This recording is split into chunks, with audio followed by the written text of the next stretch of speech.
Good morning, it's Marcus Maloney, the Equity King here in my home office in Phoenix. Here, I just want to go over a few things for newbie investors that's looking to get into wholesaling. A lot of people discuss, marketing, working with cash buyers, the acquisition side, disposition side, everything like that as it pertains to wholesaling. But one thing that I found and one thing that I see that a lot of newbies struggle with is that correct mindset. One thing that you will face a lot of rejection. You will face a lot of no's. You'll face no's on the phone talking with sellers. You'll face no's trying to find a mentor. You'll face no's when you're with the seller in person. You will face no's with investors that say, hey, I don't like that deal, or those numbers don't work. So what do? Do you give up? Do you push through? Or do you say, hey, you know what, this just isn't for me? So one thing I want to go over is resiliency. This is one thing that's key you're going to need when you're starting out in wholesaling. I faced a lot of struggles when starting out, and I believe the majority of the people that I've talked to face these same struggles. And the majority of the work is right in between here, between these two temples. How you're thinking. When you wake up in the morning, what are you thinking about? Throughout the course of the day, what are you thinking about? What are your goals? What are your plans? What are your action steps? What do you think about before you go to bed? These are key things. So real quick, resiliency, what's the definition? The capacity to recover quickly from difficulties. You will face difficulties. Again, you will face difficulties. Just building your team, just knowing, hey, you know what? A lot of people say their biggest difficulty is not having enough money. Well, money is not an option. It's not a problem. I'm sorry. Money is not the problem. The problem is, what are you going to do up here? Okay, you don't have the money. What are you going to do to solve that problem? A lot of people started and didn't have the money, but they had resources, they had contacts, they had people that they can meet, they had people that they can talk to. You may not have that. You have to go out and search that. So how do you overcome adversity? For one, adversity will present itself. So no matter what, whenever you're trying to do something, whenever you're trying to work according to your purpose, what you desire to do for yourself, to bring you out, to bring your family out, of your desert situation, your dry place, adversity will show up. Another thing, too, the universe will challenge you. So the universe is going to push you and challenge you to see if this is really what you want. It's going to challenge you to push you to see, hey, am I going to give up or am I going to persevere? Do I have resiliency? Can I persevere? So these are some of the things that you will face. And then 3, overcome adversity. Adversity will either break you or it will help you break records. So everyone that accomplished something that was very, very significant in life had to face this breaking point. Either I'm going to give up or I am going to push through. So how is this applicable in real estate investing? Here, let me go over a few points real quick. This is applicable because, again, you will face that adversity. People will say no. They will challenge you. They will challenge you in every area. A lot of people say that, real estate wholesaling, there's a low barrier to entry. That is true. But on another point, people don't like competition. So they're not going to be so quick to help you succeed. They're not going to be so quick to help you get into the business. So you make money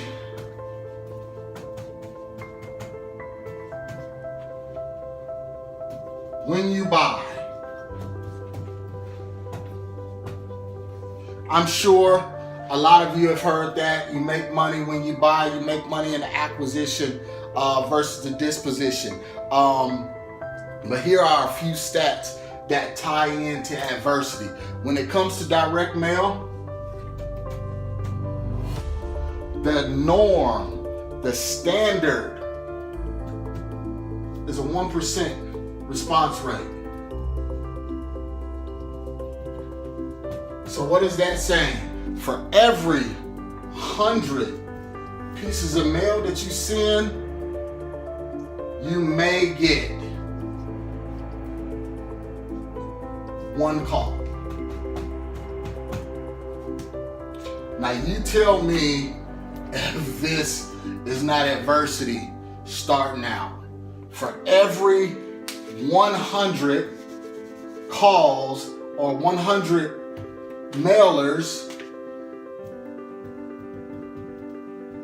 you may get one call. That's difficult to face because you're saying, hey, you know what? If I'm spending $75 to send this mail and I only get one call, and that call may be a hang up. That caller may say, take me off the list. So this is adversity that you will face in the beginning. That's in the beginning. Now let's go a little bit deeper. Okay, so say you ended up getting the calls and you got a pretty decent response rate, and now 3% close ratio. So one, and this is just what I'm seeing. Other people may see it a little bit higher, it may be a little bit lower, but I'm seeing 1 out of 33 calls equals one deal. So, sending out 100 mailers, I get one call. Okay, let's say I send out 10,000 mailers. So let's go back. I send out 10,000 pieces of mail, or you know what, let's just use 1,000. Send out 1,000 mailers, okay? So how many calls am I going to get off of this 1,000 mailers? 10 calls. So now out of these 10 calls, how many are going to be a deal? You answered correctly. 0 may be a deal. What I'm finding is for every 3,000 I'm sending, getting right around 33 calls equals one deal. And that's if I'm blessed on these 3,000 mailers, you know, that I'm getting 33 calls. So, what do you do when you're facing this adversity? What do you do when everything inside of you is saying, give up? I can't do it. It's not working. I don't have the money. What do I need to do in order to try and push through? So let's look at some things to help you motivate yourself through the process, because the beginning stages are the hard stages. The beginning stages is the difficult point. So some of the things that you need to do, the motivation, look at something that was once impossible.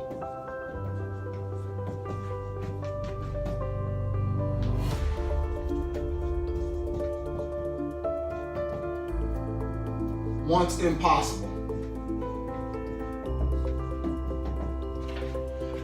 And I started doing this because I looked at if something that was once impossible is now a possibility, those people that made that impossibility a possibility had to believe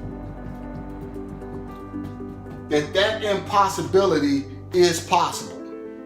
So one thing that I looked at, and this is what I did personally, when I would drive my wife to work, or when I would go into downtown Phoenix, there was a new overpass being built, and the overpass was an extension of a highway.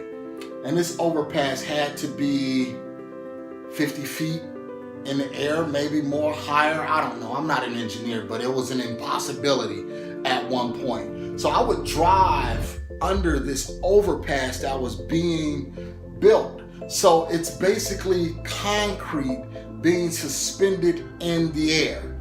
So each day I would drive past that, I would say, you know what, if they can put concrete in the air and have cars be able to ride on that concrete in the air, I can do one deal. I can get one deal done no matter how hard or difficult it is. I know I can do it. I know that this is possible. And why do I know that it's possible? Because something that was once impossible became a possibility because someone did what? They believed that it was possible. So it's very simple, it's very elementary, it's not anything that's rocket science, it's not anything that is extremely difficult to grasp your head around. But you know what the main thing is that you constantly hear and you constantly see and you constantly read this. It is hard.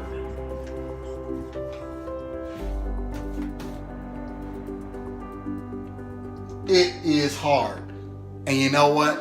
So what that it's hard? It's good that it's hard. If it wasn't hard, everyone wouldn't have the opportunity to do it. If it wasn't hard, everyone would be doing it. So you have to push through this hard and make this impossibility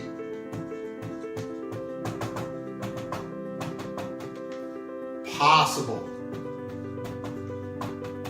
And remember, the universe will challenge you. The universe will try and push you to have you to focus on this right here. But you need to understand that it is possible. So some of the positive affirmations that I do. Everyone speaks, hey, you gotta be positive, you gotta have the right mindset, you gotta be around like-minded people. All of that information is good. It's very good, it's very valid. One of the things that I do, some of the positive affirmations that I say every morning, and when I say every morning, you have to be consistent.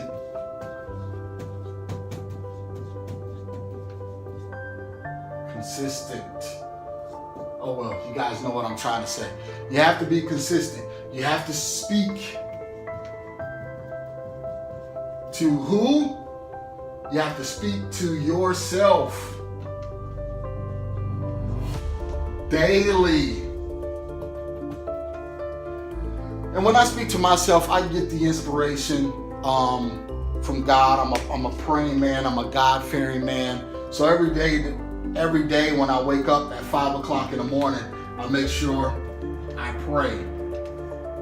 And I pray that, one, I can find someone to help.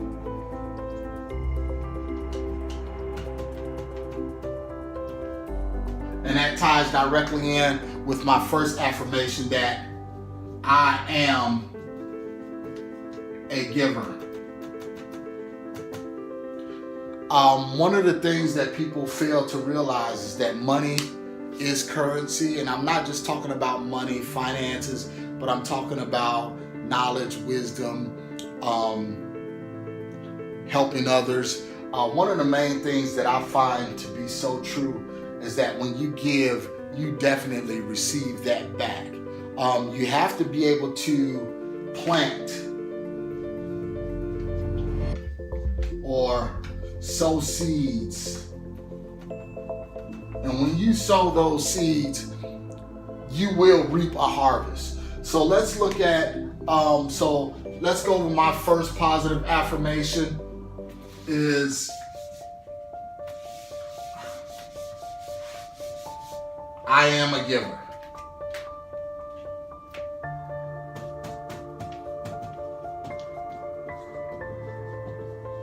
So I find an opportunity to give each day because I'm sowing seed. And what people fail to realize is when you sow seed, dirt has to be placed on top of that seed. So the dirt that helps you and helps your seed grow is adversity, struggle, disappointment,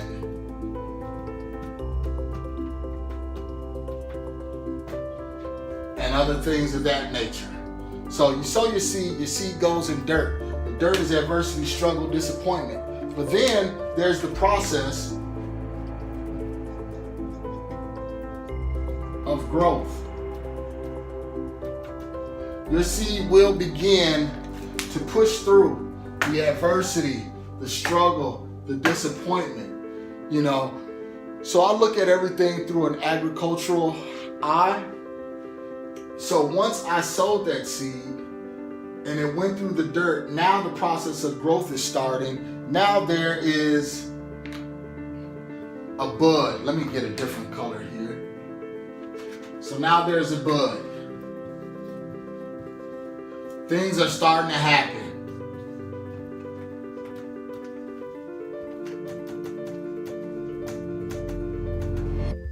Yes, it may not happen as fast as you want it to happen.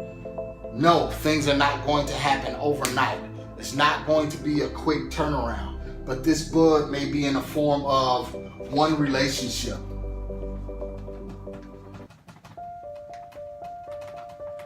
Because again, you're sowing seed, you're giving.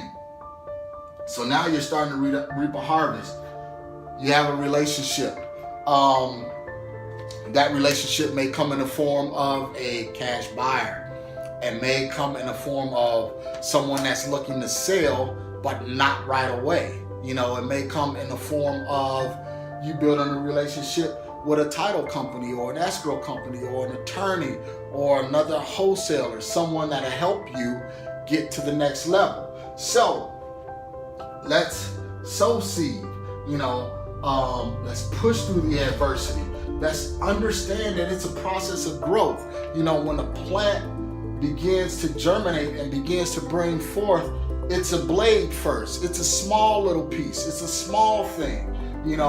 Everything that is created of itself.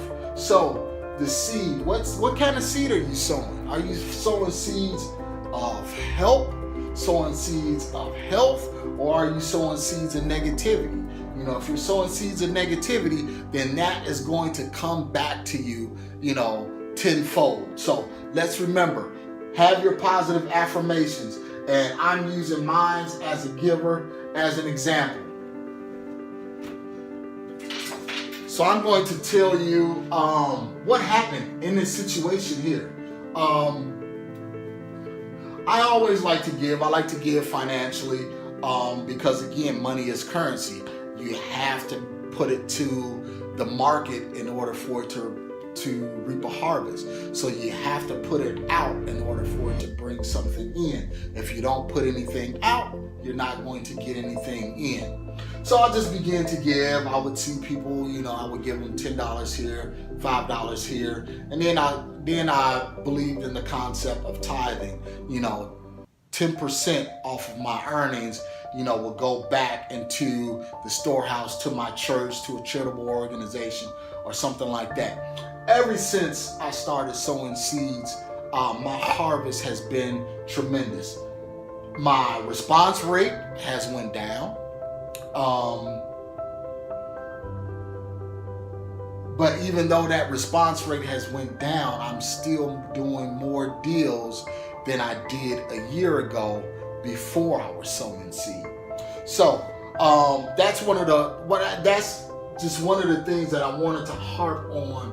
And by you saying these positive affirmations daily, it'll push you through, and you will find yourself being resilient because you start to believe in what you say to yourself. You start to believe what it is you want to see. You start to see things materialize. you start to see that little seed that you sowed start to germinate, start to break forth through the ground. So that's just one of the positive affirmations that I like to say to myself. As you can see, I'm not saying, hey, I want more money, hey, I want better health, or hey, I want a bigger house, or anything like that. Only thing I am saying is that I want to be a giver. I want to have an abundance so I can use that abundance to help others. Not just so I can harbor it and keep it for myself, but that I may be able to go out and give some away and be a blessing to someone else. So, again, with resiliency, one of the things you have to do, especially being a real estate wholesaler, you have to follow up. You have to follow up. I mean, this is important. I have people in my database that I've been following up for a year. Haven't gotten a deal yet from them, but I know the proof is in the follow-up. So I have to keep pushing. I have to give them a call monthly. Hey, Mrs. So-and-so, how are you doing today? This is Marcus. I'm just giving you a call. It's our monthly follow-up. You know, I'm just trying to provide you a service. And I'm not calling to say, hey, are you ready to sell now? No, I'm saying, you know, this is kind of what's going on in your market. I'm just calling to give you a market update. You know, 3 houses down the street sold for X. You know, so that way you'll have abreast of what's going on in the market. Because not only am I trying to do this as a wholesale deal, you know, I'm a licensed agent as well. So it can be a listing, you know, also. So you have to have different strategies in order to bring someone to close. One of the things that I said to a gentleman, I told him that it is my responsibility for you to know my interests and to be tenacious. So I informed him. I was constantly following up. He said, man, you're so tenacious. Why are you constantly calling me? I said, I am going to call you until you understand that I am serious about buying your house. And guess what? We ended up doing the deal. So he said, because you were so tenacious, you know, because you knew that I wanted to sell the house, it wasn't a need to sell situation. It was a want to sell. So it was just constantly cultivating that lead until it materialized into a deal. So in closing, I just want you to know that you will have to be resilient. You have to have the capacity to recover quickly from difficulties, because those difficulties will show. So again, I'm Marcus Maloney, the Equity King. Please subscribe down below. Leave a comment, and I will see you next week. So remember, if you're looking for some additional resources, you want to know more about me and what we do, and if you're looking to find more resources, free resources. I'm not trying to sell you on anything, not trying to get you to buy anything. I have an ebook, I have contracts, I have other resource lead sheets. Go to equityrealestateblog.com. You can get all of that information for free right there at that site. That's equityrealestateblog.com.